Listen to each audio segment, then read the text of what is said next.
There's just sense of something is going to change. And that's a call to adventure.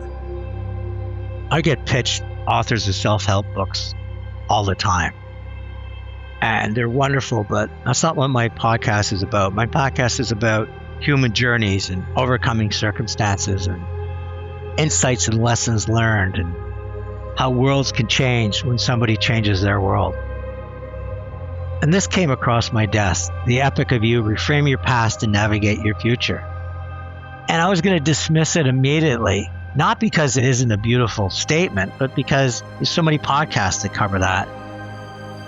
But I looked into the background of this individual that wrote it, and he grew up in a home where there's a lot of uncertainty. It wasn't dangerous, but it was unpredictable. I kind of absorbed the energy of something is wrong, and I am it. You know, his dad was a Navy pilot that landed in aircraft carriers. Talk about a hero in your life. But then a brain aneurysm and some bad surgery made his dad someone who was ashamed to be with and ashamed for saying so. How do I modify to a world that I don't understand, but that has given me so many mixed feelings? And as a kid, he never really fit in. He always saw himself through others' eyes and how small he was and insignificant. And then he did everything he could to say, I belong. Stupid stunts, drugs and alcohol. And then you mix in that this mom who worked tirelessly to keep this family together, but at the same time, because she was a teacher during school breaks, would take her kids off to these wild rides to the far corners of the world and on occasion leave them there. Escapism became a way of not feeling what I was feeling as a kid growing up.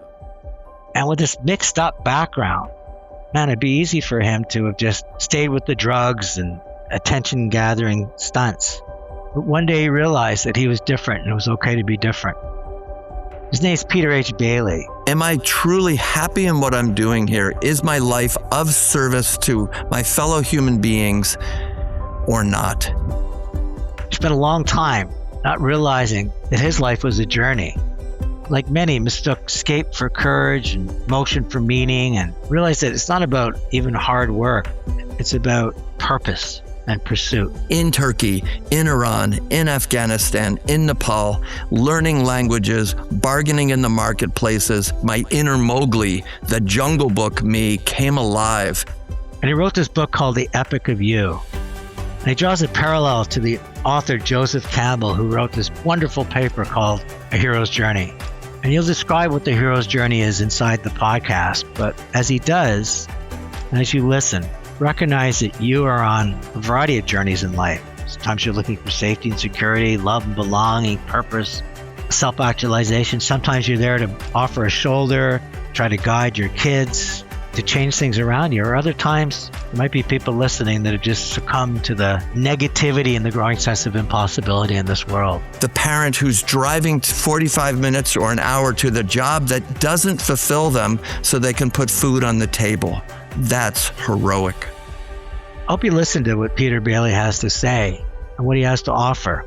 Not as some self-help, 10 steps to this, secret to happiness, but just some really simple ways on how to approach life, no matter how hard it seems, no matter the headwinds, no matter how easy it is to escape to drugs or alcohol or doomsday scrolling or sports gambling or whatever the algorithms makes you feel like you're doing something. There's risk and reward. And center it back on being you and your journey and finding the epic of you. Hi, it's Tony Chapman. Thank you for listening to Chatter That Matters, presented by RBC. If you can, please subscribe to the podcast. And ratings and reviews, well, they're always welcome and they're always appreciated.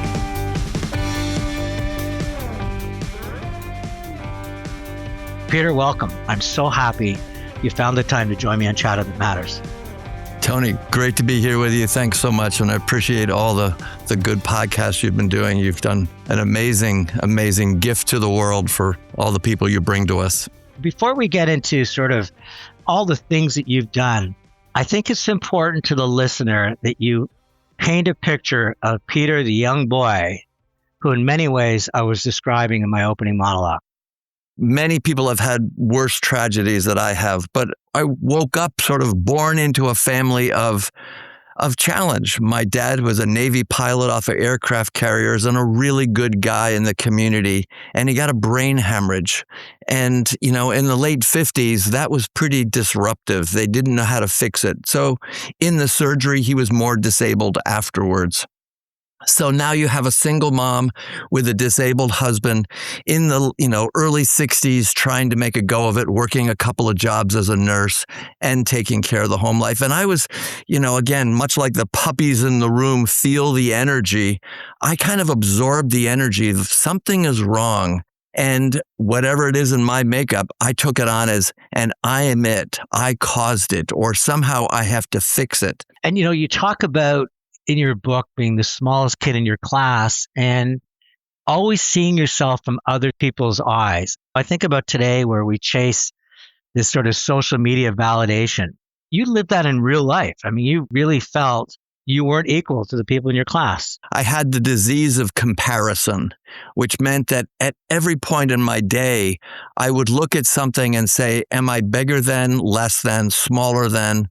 How do I fit in? And it was really an element of separation. It didn't bring me closer. It actually separated me. They have more money. They're having more fun. And sadly, social media does so much of that for us in our faces. All the good stuff it does bring, of course, but I think the downside of it is it shows us the comparison on the surface. And that's what I was judging. And I didn't evaluate myself appropriately in comparison. And it's almost like to get noticed or to find some element of identity, you started taking enormous risks. For the low self-esteem people in the world, we do stuff to gain self-esteem in the eyes of others. And at the time, peer groups were pretty powerful. What could I do to increase my level of their esteem of me? Let me do something crazy. Let me climb the outside of a building as a third grader. And let me cross the outside of a bridge over a 6-lane highway. And each of those was an escapist. Of course, the beta endorphins are kicked up and you get a little bit of a high, but escapism became a way of not feeling what I was feeling as a kid growing up. And when did that turn into, I'm going to party like the best of them? Fortunately, drugs and alcohol, I think William James said, are a low-level spiritual experience. And in some ways, that was my way of getting tapped into a spiritual experience through alcohol and drugs. And short-lived, it had its own negative consequences. And fortunately, I saw the writing on the wall early enough and stopped when I was 22. I talked about your dad. I mean, in American folklore, you can't get better than having a dad who's a Navy pilot who lands in an aircraft carrier. And then almost overnight, he's disabled. How did you reframe that in your mind in terms of, wow, life can change in a split second, or I'm angry because the hero that I used to identify is no longer part of me? In hindsight, as an older person, I can look back and move some of those chess pieces. Certainly in the day, I didn't know what to do with that. Having a disabled father who, frankly, he lost hand-eye coordination, he lost balance, his speech was loud and unregulated.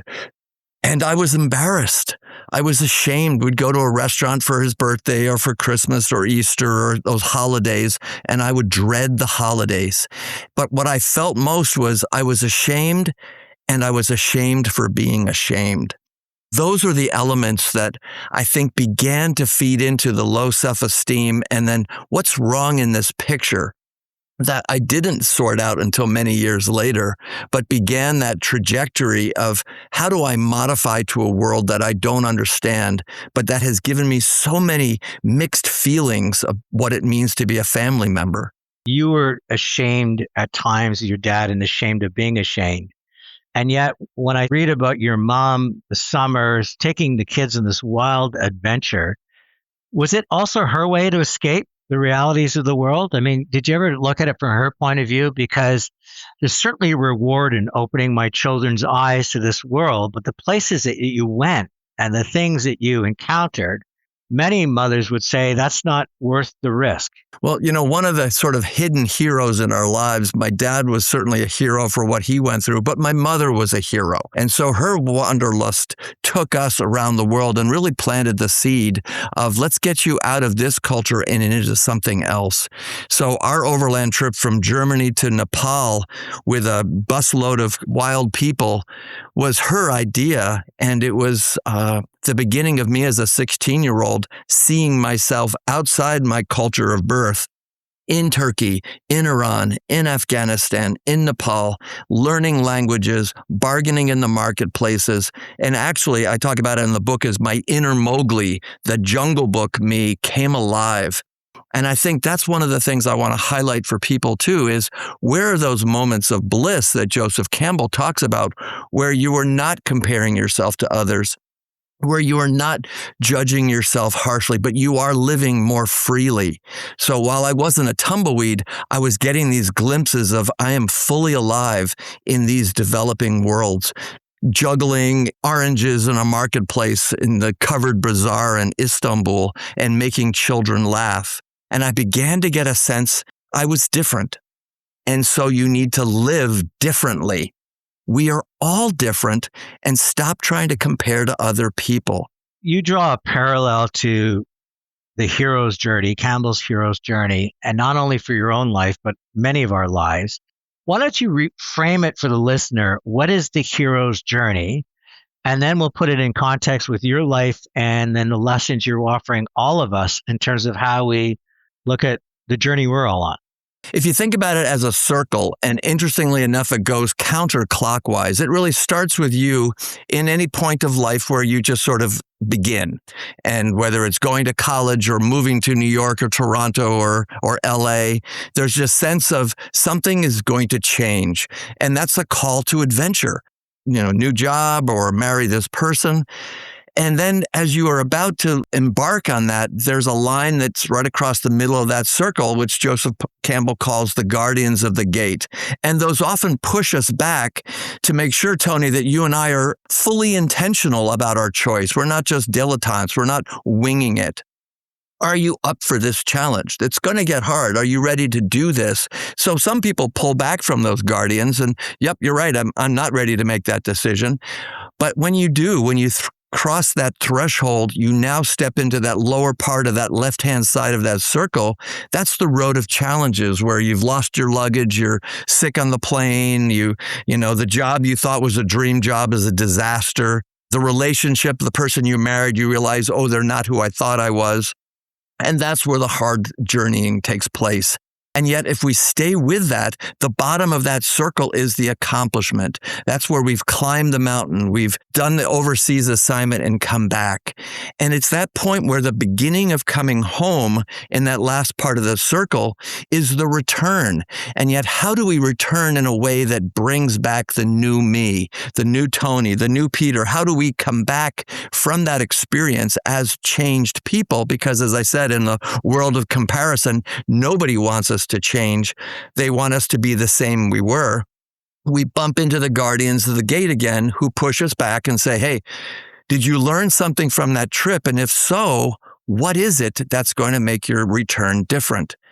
And we have to answer those questions so that our reentry, we are new people coming back to begin another journey. Everyone has that. You don't have to climb Everest or swim the English Channel to be a hero. You need to be a single parent juggling wet laundry coming out of a public laundromat and climbing into a cold car in the winter in Minnesota. That's heroic. You have to be the parent who's driving 45 minutes or an hour to the job that doesn't fulfill them so they can put food on the table. That's heroic. It's wonderful to paint it that way, but one of the things that I'm most concerned about in society today is that we've lost a lot of our sense of purpose. When I was in the old days, if I was a blacksmith and Peter came in with your horse and it was limping, and you said, I don't know if I can save this horse, and I found a way to put a shoe on it and you went home, at the end of the day, I could say, that was a great day's work. But today, with all the headwinds presented to us in the news, the negativity, growing sense of impossibility, combined with the escape route, if I want to find purpose, I can find it in a video game. I can find it doomsday scrolling. I can find it with unlimited pornography. I can find it with sports gambling. These algorithmic-based addictions out there that sort of make me feel like I'm on a hero's journey, but it's completely fabricated because it's not me and the path I'm on. It's, if anything, it's the path I'm being led on. And I think part of it is that pulse check we need to give ourselves. Stop action. Where am I in my contentment? Am I truly happy in what I'm doing here? Is my life of service to my fellow human beings or not? And that's where you can stop yourself and say, you know what, maybe I am not living a purposeful life. And part of the book, The Epic of You, has a guidebook in the back to help people actually walk through some of these steps to uncover their purpose. And one of the things I did, Tony, was to develop a purpose statement for myself. And I said, you know what, I want to do 3 things. I want to inspire an awareness of people's innate abilities, not teach them something brand new necessarily. I want to uncover in them that they've got this diamond personality, this wonderful spark of who they are. And the second thing I want to do is to challenge them to creative action so that they are starting to do something with this new awareness of themselves. And then I want to help them build in a chance to reflect on whether that's working for them or not. I would want to do those 3 things as a banker. As a teacher, I can do those 3 things as a teacher. I don't have to climb a mountain to prove a purpose. I can just come up with a simple phrase of who I am and what I want to do in the world, and then find a way to make sure I do that every day. But why is this magical wand of change, of feeling that epic you, why is it denied to so many people? If we just reach for it, it's out there. And I don't think it's that they can't do it. I think sometimes we don't do it. The million things that distract us from coming down to what is a core principle that drives my life? Why am I here? That's a question of the ages. But I think the more that we challenge ourselves to come up with, this is why I'm here, and this is, I know I'm in my purpose. I know I'm in my flow. What Csikszentmihalyi talks about, that flow state, where the challenges of the world, your skill set meets head on. Do you feel that you have to have the context that you had, a young child, not feeling you fit in, obviously what happened to your dad? Do you think you needed that context for you to have this ability to bring this philosophy to the world? You know, I think some of those things that are sort of pattern interrupts, they call them, where, you know, something shakes you, whether it's close near misses, car accidents, things that happen in family, those are moments of reckoning. And I think sometimes those moments of reckoning can catch our attention, the wake-up calls, if you will. And I had enough wake-up calls that I ignored, frankly, until I finally got them, hit over the head by a 2x4, that, you know what, might need to start paying attention to this. I think it came true when I was in my overseas travel that I have a gift here of connecting with people, with languages, with playfulness. Go with that. Build something around that. And with my wife's cancer journey, I said in the TED Talk, she exhibited what I think is really important, not just an awareness of the heroic journey, but the heroic journey mindset. How can we live our lives with as much craziness that's going on right now for us, Tony? How do we live with a deeper sense of, oh, this is a road of challenges. Who are my allies? Who can I call upon to help me through this, whether it's a cancer journey or a job change or just living a full life in a way that feels contributive? Is there a switch, though, to turn on? Because I think when you talk about the reckoning or the calling, why would Frodo Baggins ever leave the Shire to follow dwarfs he just met in search of a ring he knows nothing about? We get caught up in it because it's a great adventure. But if you just lived a fairly normal life, do you have enough impetus to propel you forward to become that the epic you? Every one of your listeners has had painful moments, situations that were hard that they didn't know how to deal with. Even in this sense of normalcy, part of that is going back and reframing or reclaiming, what did I learn from that? And some of those painful things I learned that I have honey to my heart. It gave me compassion. So great, that's a tool I want to use. And those other hard things, they gave me strength to my sword arm, or made me more resilient and give me the initiative to take action in challenging situations. I really truly believe that in the thousands of people that I've worked with in corporate settings and around the world, that everybody's had something like that, that even in a wonderful, normal, Brady Bunch family, there are things that happen that we can't quite explain, and we wonder, what was the purpose? Why did that happen? So it does take a reflective person to go back. How has this been going? I got, the back nine of golf ahead of me here, and I want to make sure I'm doing a good enough job as I go forward, and I'm leaving a legacy behind me for my kids and for others I've worked with. So I do feel that the people who are reflective take this on. Give our listeners a sense of how to go about it, because, the great expression, never waste a good crisis. My wife had a cancer journey, and she had throat cancer. She didn't want to take these two devices, so she had to get a port for the infusions and a peg tube for the food sack that they were going to drip into her like a IV bag, and her throat was going to be so inflamed that she couldn't eat. I didn't want her to starve or have trouble with that. So I said, please take these. And she said, no, I can do it without those. And she saw the fear in my eyes, and she said, you know what, I'm going to do it, but I want to rename them. She renamed the port Power, and she renamed the peg tube Purpose. And so she took power and purpose into this challenge for the duration of her cancer journey. And now grateful she's 10 years cancer-free. And I think that's part of the work we can do, is to take any challenge ahead of us and bring in allies, even word allies. Where do I want to use the word love? Where do I want to use the word connection? Where do I want to use the word belonging in the work that I'm doing? We are a fractured society right now.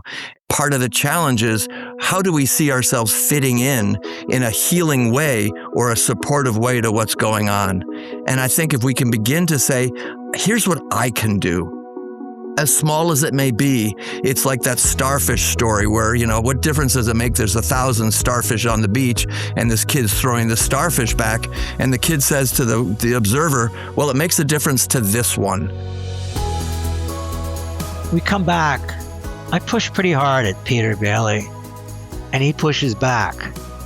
So stick around.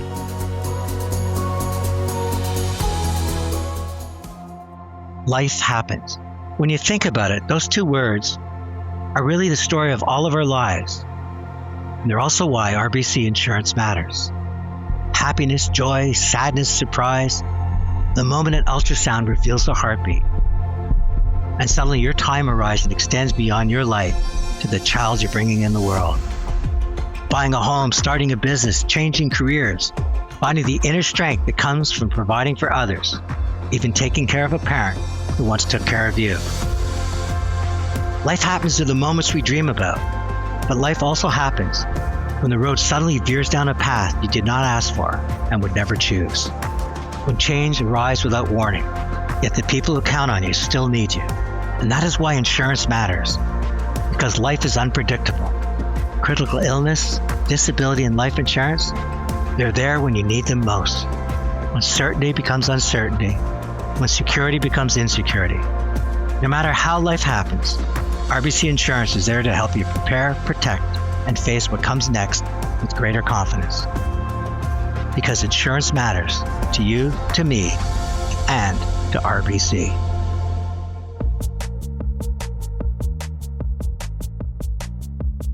Where can I see not an epic journey as much as the epicness of some of those little choices every day of being friendly at the grocery store that lets somebody else take that parking place?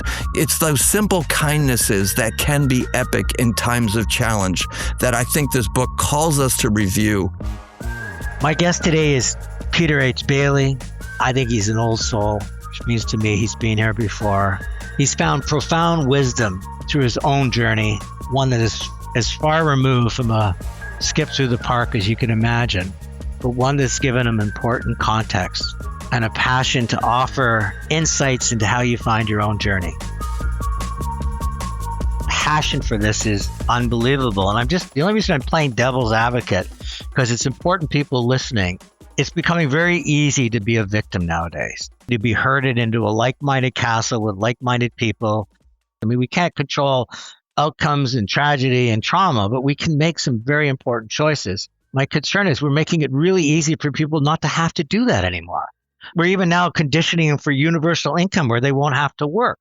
Do you feel that that's a headwind you're dealing with when you're out there talking to people going, you know what, you're going to have to work at it, but if you do, you're going to see the results? I have a number of definitions for what I think life is. And it's, my favorite one is that life is the people you meet and the experiences you have and what you do about them.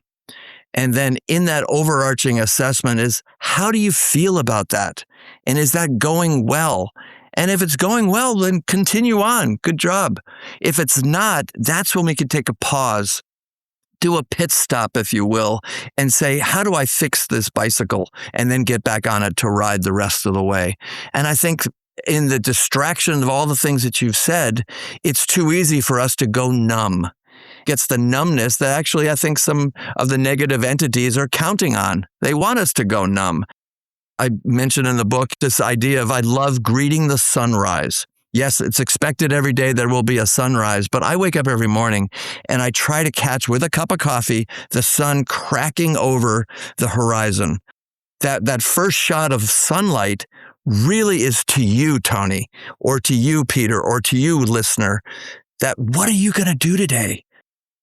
Special, different, normal, but contributive to a better place. And as much as there's craziness going on in the world, I look at the yin yang, that black and white half circles each.